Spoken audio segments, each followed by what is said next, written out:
Yup, as you can see, this guy had not gotten a haircut in over 6 months, and he was looking rough. Homie had just ended his relationship a day prior to the haircut, and I told him, don't worry bro, we're gonna make her regret it. And don't mind the black eye, like I said, my guy was going through it. So with this haircut, I'm gonna start off by just wetting his hair completely, drenching it. After I emptied all the water from my spray bottle, I had a good little forearm pump. And when combing his hair, I made sure to use the wider teeth so my comb wouldn't snag when combing. Next, I'm gonna find where his hair naturally wants to split on the left side. I'm gonna make a section going from the crown to this point.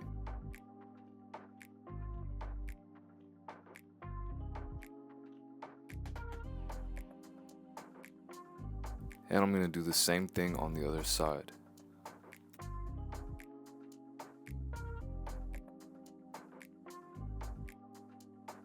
Next, I'm going to create a section separating the hair, starting from the ear level to the recession point, forming a small triangle. This ensures I only include hair from the fringe and keep the sides completely separate.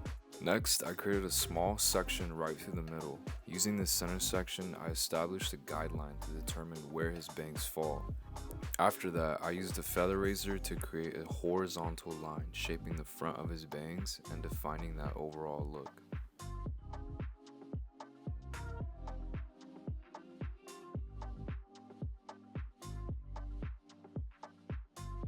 Now once his bangs were established, I went back and created another small section right to the center, and from there I worked that length upward, connecting it to the top and eventually blending it all the way to the back. And at the top I created a round shape. Then I separated the back by creating a section from the crown to behind the ear. And to establish the shape in the back, I started by taking a small section from the center of the back and elevating it to create a shorter length at the top and longer length in the middle. Then to connect everything from the occipital to the nape, or from the middle of the back down to the bottom of the neck, I used a feather razor, allowing my hand to naturally slide away from the hair as I cut. This technique kept the longer length at the bottom, and I repeated this process all around the back. So after I finished the first section, I split it in half and move about an inch to the right. I repeat the same process, but instead of using the scissors at the top, I blend everything down into the previous section using my feather razor. This helps me create a more textured look throughout the whole haircut.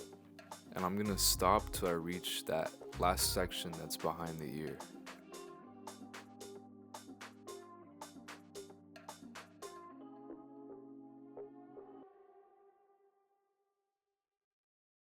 And just to quickly show you guys, this was the inspo that he got the haircut from. Apparently they call it the Joey cut.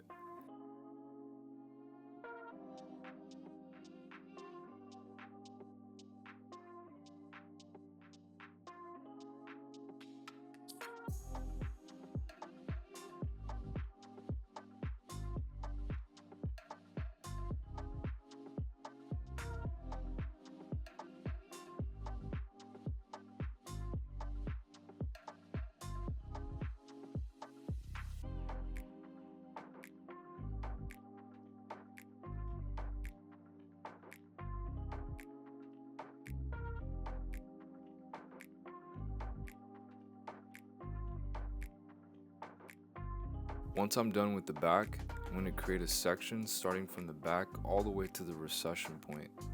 Then I'm going to create a horizontal section, grabbing some hair from the back all the way to the front along the top of the side. And here I'm going to cut the length matching to that length on the side in a round shape, and I'm going to take that cutting line all the way to the front.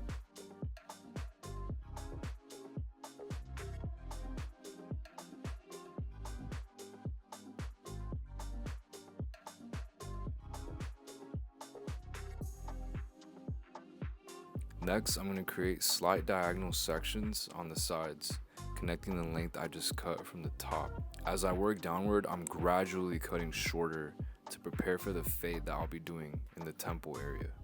I'm making sure that my fingers are slanted in and my knuckles are slanted outward. This will give me that length, that gradual buildup from short to long.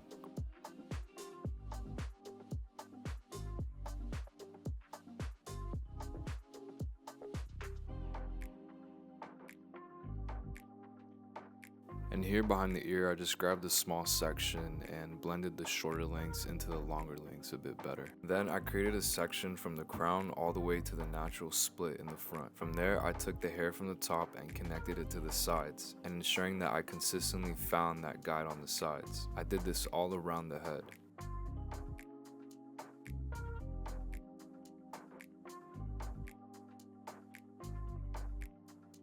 After that, I'm going to create a section from the crown right through the middle of the head. Then I'm going to take the hair from both sections and connect it to the sides, using a bit of elevation just to create a more softer touch. Then using horizontal sections, I'm going to go along the top and just connect everything from short length to short length and getting rid of the longer lengths, creating a bit of a squared shape horizontally or from side to side. If any of this isn't quite making sense, don't worry, you can tune into the School of Barbering where I go in depth about everything I'm talking about in this haircut.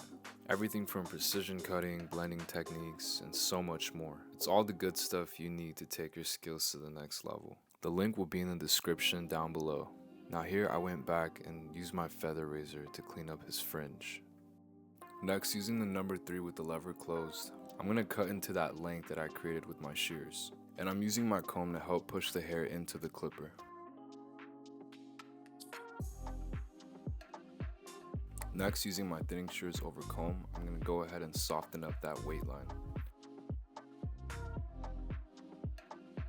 Then using the 1.5 with the lever closed, I'm going to go just slightly underneath that number 3 area.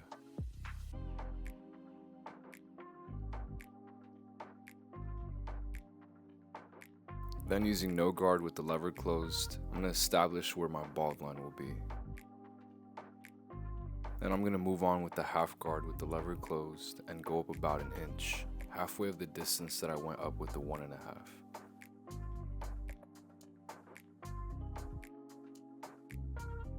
Then without switching guards, I'm going to open the lever and soften up that line I just created, flicking into that 1.5 area.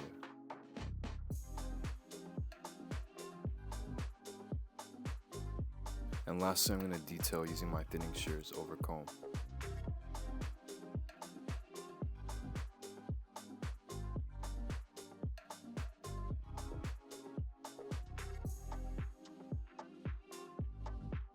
Then I'm going to use my shaver and bald everything underneath the fade. And I'm going to get rid of that bald line with the 0 closed.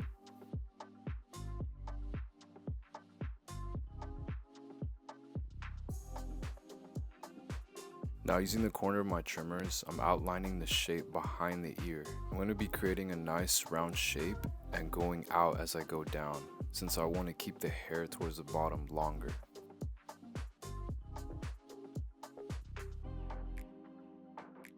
And I went ahead and cleaned up his beard with the number 6, keeping the chin area a bit longer. He did not want the fade too low, since we were trying to go for a more natural look.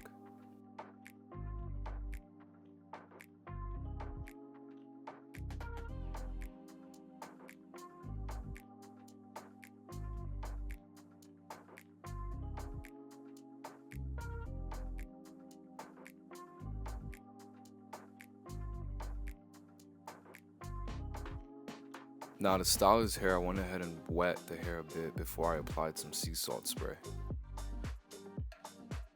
Then I'm going to blow dry the hair in the direction that I want it to flow.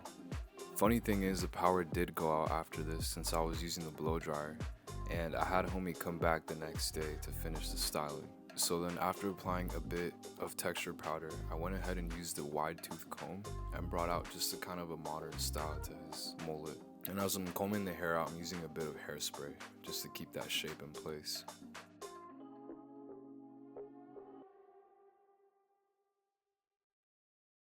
And yeah guys, this was the final result. Homie was stoked about it. He fell in love with the haircut. And not only did I do a modern style kind of look to his mullet, but I also gave him a glance of a messier look. which I'll show y'all in a bit. But I do want to thank all of you who've been liking, commenting, especially those who are subscribed to me. It really means a lot to me. I'm committed to bringing you guys more content and will truly appreciate your continued support. And if you haven't already, check out the School of Barbering. We're packing in a ton of value over there. But thanks again for being part of this journey, guys. I'll catch you on the next video. Just kidding. I'll catch you on the next video.